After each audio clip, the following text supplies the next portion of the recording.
How does a nation disappear from the maps of the world for more than a century and then come back stronger than before? How can a country face the crushing weight of war, invasion, dictatorship, and still rise to become a leader in innovation and culture? This is the story of Poland. It is a story etched in pain. It is also a story built on immense pride. Above all, it is a story of a people who simply would not surrender their identity, who held on to their soul when their land was taken away. A journey from resilience to a remarkable renaissance, a testament to the enduring power of the human spirit. Poland has a very long and proud history. Its roots stretch back over 1,000 years. Small Slavic tribes living in the fertile plains eventually united to form a single nation. The Piast dynasty, its first ruling family, brought Christianity to Poland and helped build the foundations of a distinct culture.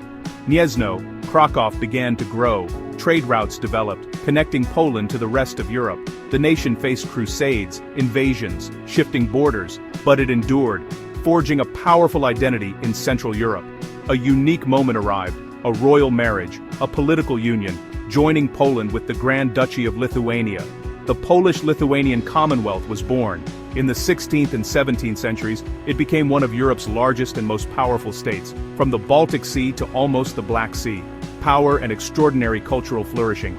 Kings and queens patronized the arts. Scholars like Nicholas Copernicus changed how we see the universe. Remarkable tolerance for its time. While religious wars raged elsewhere, the Commonwealth was a safe haven for many faiths and ethnic groups. Nobles enjoyed extensive rights and freedoms under the Golden Liberty. Magnificent castles rose. Great literature was written. A vibrant political culture developed. This golden age left an indelible mark, a legacy of independence, a love for liberty, and a deep appreciation for high culture.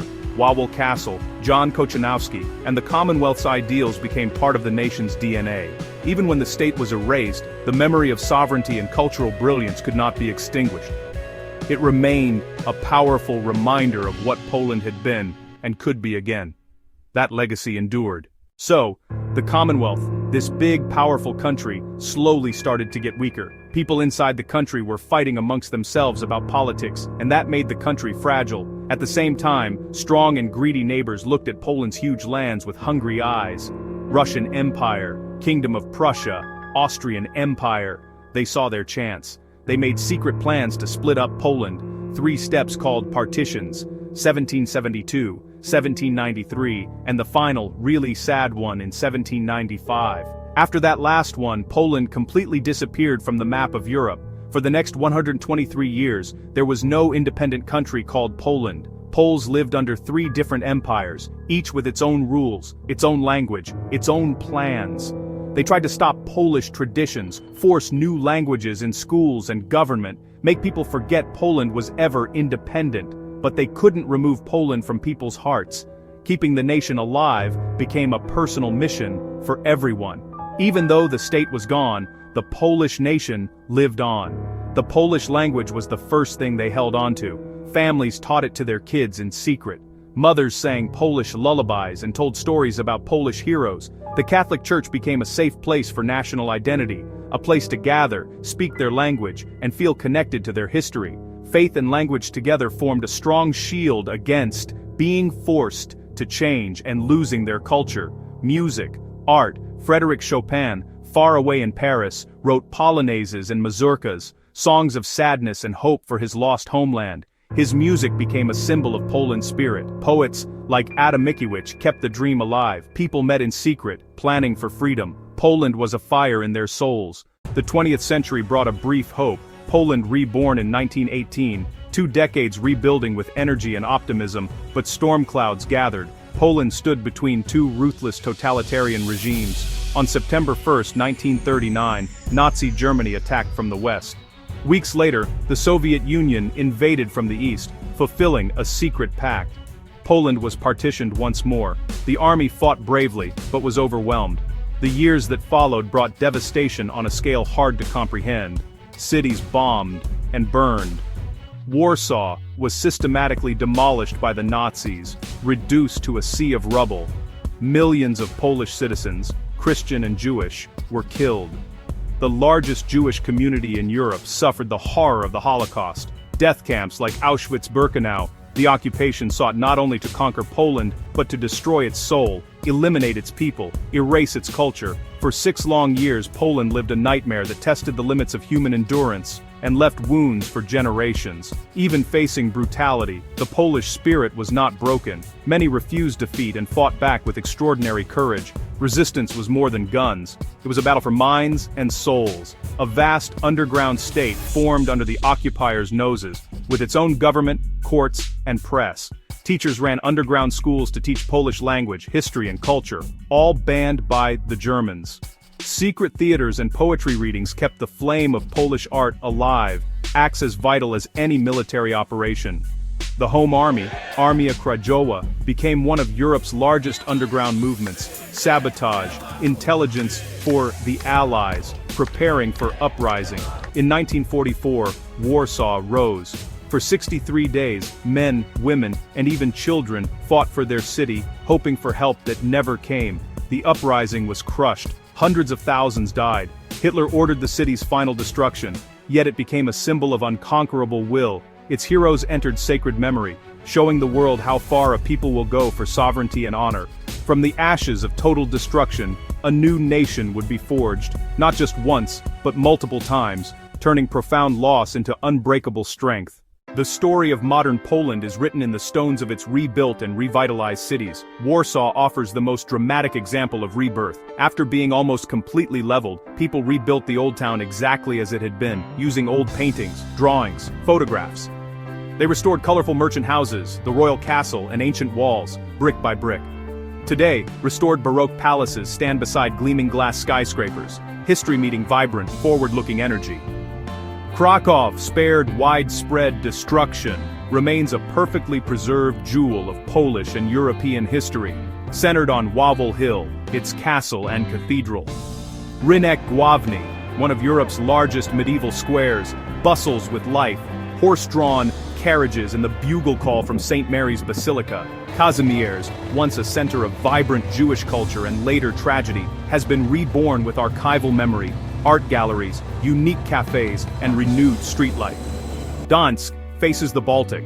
Elegant gabled houses recall centuries as a wealthy Hanseatic port, trading goods and ideas. In the 20th century, its shipyards became a stage for freedom.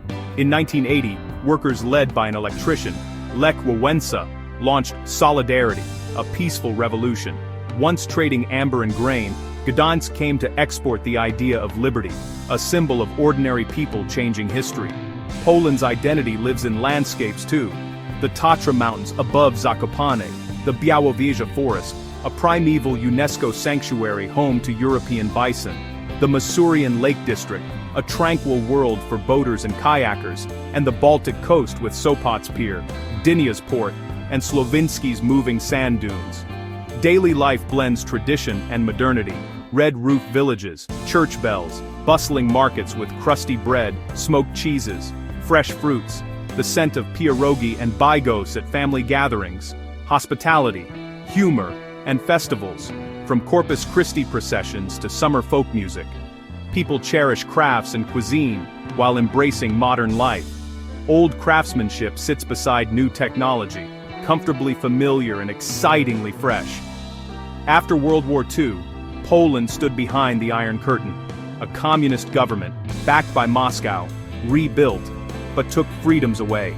Censorship, indoctrination in schools, the secret police, empty shelves. Yet the desire for liberty simmered. In 1980 at Gdańsk's Lenin shipyard, a strike grew into solidarity.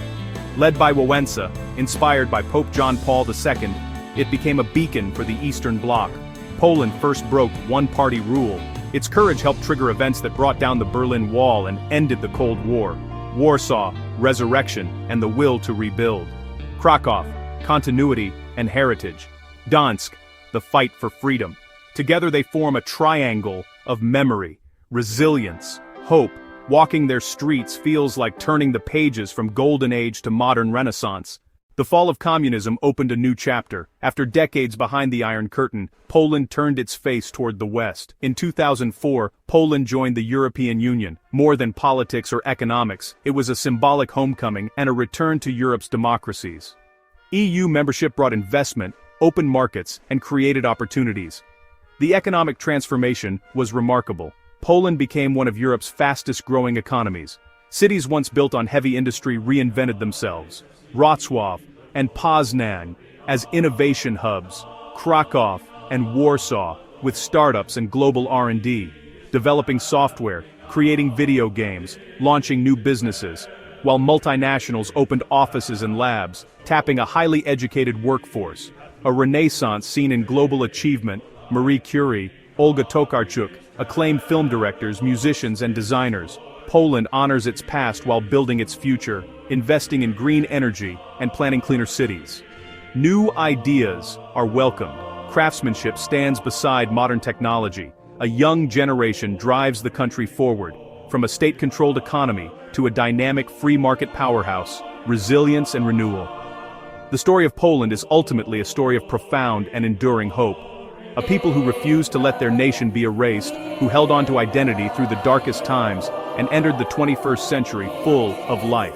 From Krakow's royal castles to Gdańsk's resilient shipyards, from Białowieża's forests to the bustling streets of Warsaw, Poland shows how a nation can rebuild, turning deep pain into purpose and loss into new life.